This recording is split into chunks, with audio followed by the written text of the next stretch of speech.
Let's see how to edit this type of photo by using the PicSay Pro app. At first, download this app from Play Store. Then open PicSay Pro application. Then click Get a Picture. And then choose your photo. Select maximum size. Select Effect. And then select Mirror. And follow the setting.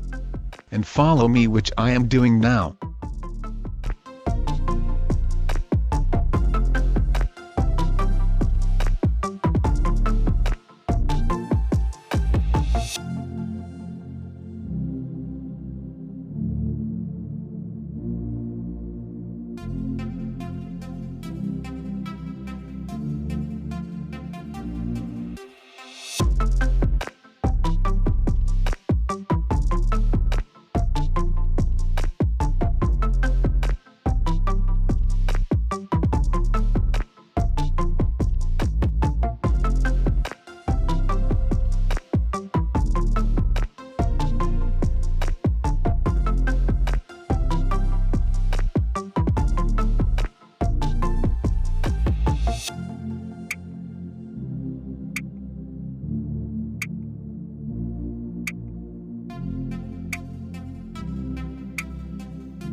Finally, it is done.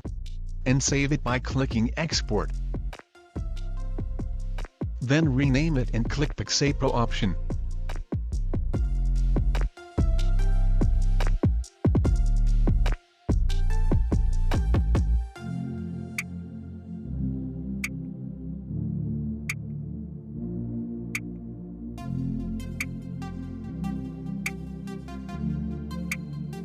That's it. Hope you like it. Don't forget to subscribe to my YouTube channel and turn on notifications.